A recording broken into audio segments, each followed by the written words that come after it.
Sebuah minibus ringsek setelah menabrak bagian belakang truk kontainer di Jalan Tol Batang Semarang, Jawa Tengah. Usai menghantam truk, minibus terjun ke parit sedalam 2 meter di sisi jalan tol. 7 orang meninggal dunia sementara 7 orang lainnya mengalami luka dan dirawat di Rumah Sakit Weleri, Kendal. Polisi yang tiba di lokasi langsung melakukan olah TKP untuk mengetahui penyebab pasti kecelakaan.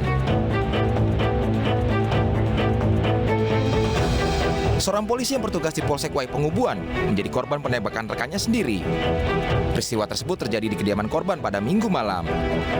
Korban yang sedang berada di rumahnya didatangi pelaku, Aibda Rudi Suryanto yang menjabat sebagai Kanit Propos Polsek Wai Pengubuan. Korban yang mengalami luka tembak di bagian dada sebelah kiri sempat dilarikan ke rumah sakit oleh pihak keluarga. Namun sayangnya nyawa korban tak tertolong.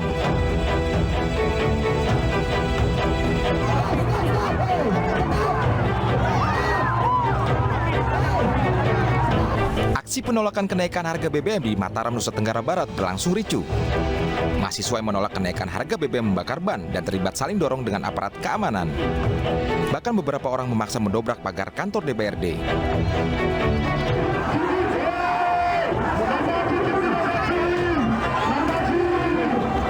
Ratusan mahasiswa dari berbagai aliansi ini menuntut harga BBM diturunkan dengan mengepung kantor DPRD Provinsi Nusa Tenggara Barat.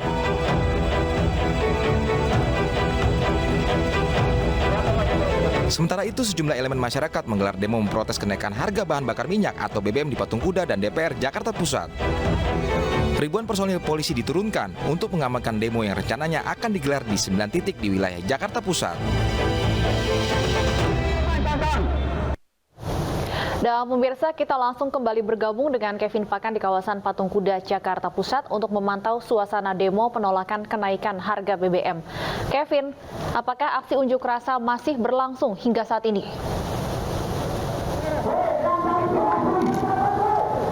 Ya, selamat sore Stefani dan pemirsa. Nampaknya saya kurang jelas mendengar pertanyaan Anda, namun dapat kami gambarkan situasi pada saat ini di aksi unjuk rasa di kawasan Patung Kuda Jakarta Pusat memang sampai dengan sore hari ini nampaknya menjadi kurang kondusif begitu Stefani dan Davi, karena yang memantau tadi sekitar 15 menit yang lalu ini pihak dari aliansi mahasiswa yang tergabung dalam Pergerakan Mahasiswa Islam Indonesia atau PMII dan juga Himpunan Mahasiswa Islam atau HMI ini mencoba masuk atau menerobos adanya barikade polisi tepatnya yang ada di kawasan Medan Merdeka Jakarta Pusat. Karena kami mantau bahwa tadi ribuan atau maksud kami ratusan begitu mahasiswa yang mencoba masuk ke dalam atau jauh ke dalam ke area Istana Negara ini langsung mendapatkan penghalauan atau penjagaan dari pihak kepolisian. Karena memang tadi kami sempat melihat bahwa setidaknya ada beberapa mahasiswa yang mencoba masuk namun langsung dihalau polisi. Dan seperti saat ini David Stefani kami dapat tunjukkan kepada Anda karena kami melihat bahwa mahasiswa ini mencoba untuk mundur ke belakang begitu karena memang dipaksa untuk pukul mundur oleh pihak kepolisian karena mereka mencoba masuk ke area Istana Negara. Dan tadi kami sempat juga melihat setidaknya ada beberapa mahasiswa yang diamankan begitu oleh pihak kepolisian, namun pada saat ini bisa kembali dijalankan begitu untuk aksi unjuk rasa mereka. Dan memang untuk tuntutan sampai dengan saat ini masih sama bahwa mereka meminta kepada pemerintah untuk bisa menolak adanya kenaikan harga bahan bakar minyak atau BBM begitu, dan juga meminta kepada pemerintah untuk bisa sungguh-sungguh dalam memberantas mafia BBM. Serta sampai dengan saat ini mereka juga masih sama bahwa diminta untuk diikut sertakan dalam pembagian bantuan langsung tunai agar tepat sasaran kepada masyarakat yang memang sampai dengan saat ini membutuhkan terkait dengan bantuan tersebut. Stefani dan juga Davi. Baik, terima kasih Kevin Pakan atas laporan Anda langsung dari demo penolakan kenaikan harga BBM di Patung Kuda Jakarta. Selamat bertugas kembali. Pemirsa, kenaikan harga BBM langsung berdampak pada harga komoditas dan tarif angkutan umum. Untuk menjaga daya beli masyarakat, pemerintah gelontorkan tambahan dana bantuan sosial sebesar lebih dari 24 triliun rupiah.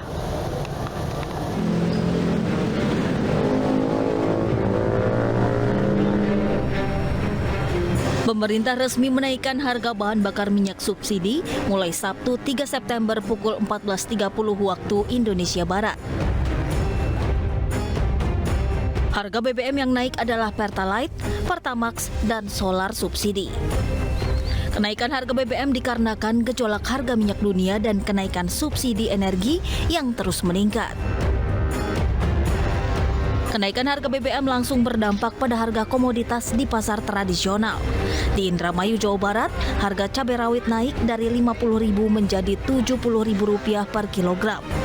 Sementara di Pandeglang, Banten, harga daging ayam naik menjadi Rp33.000 per kilogram.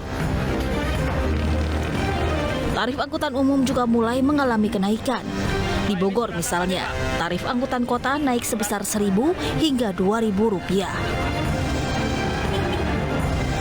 Untuk menjaga daya beli masyarakat, pemerintah telah menyiapkan tambahan bantuan sosial sebesar Rp24,17 triliun. Dari jumlah itu, sebesar Rp12,4 triliun akan diberikan dalam bentuk bantuan langsung tunai BBM yang ditujukan kepada 20,67 juta keluarga kurang mampu. Dan sebagian subsidi BBM akan dialihkan untuk bantuan yang lebih tepat sasaran. Bantuan langsung tunai BLT BBM sebesar Rp12,4 triliun yang diberikan kepada 20,65 juta keluarga yang kurang mampu sebesar Rp150.000 per bulan dan mulai diberikan bulan September selama 4 bulan. Selain BLT BBM, tambahan bansos juga disalurkan melalui subsidi upah sebesar Rp600.000 bagi pekerja dengan gaji maksimal Rp3,5 juta per bulan. Pemerintah juga menginstruksikan pemerintah daerah untuk menggunakan 2% dana transfer umum sebesar Rp2,17 triliun untuk bantuan angkutan umum, ojek online, dan layan. Harapannya tambahan bansos ini bisa menahan agar angka kemiskinan tidak naik terlalu tinggi. Tim Liputan iNews melaporkan. Pemirsa, polisi mengungkap 41 kasus penimbunan dan pengoplosan BBM bersubsidi. Dari hasil pengungkapan, polisi menyita 75.000 liter bahan bakar jenis Pertalite dan solar dengan nilai mencapai Rp11 miliar.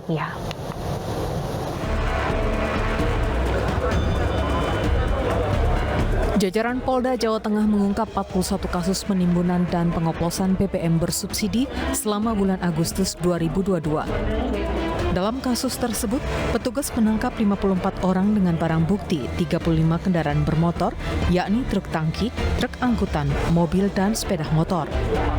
Dari puluhan pelaku, petugas menyita 75.000 liter bahan bakar jenis Pertalite dan solar dengan nilai ekonomis hampir Rp11 miliar.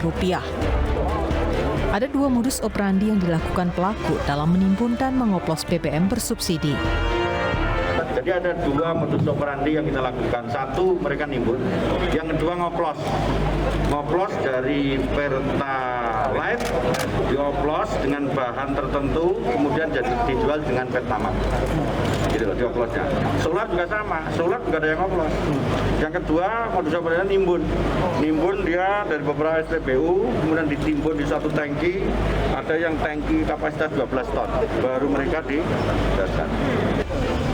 Dari pengungkapan kasus ini, polisi menyergap penimbunan BBM bersubsidi 12 ton di daerah Semarang. Hingga kini polisi masih mendalami praktik penyimpangan tersebut.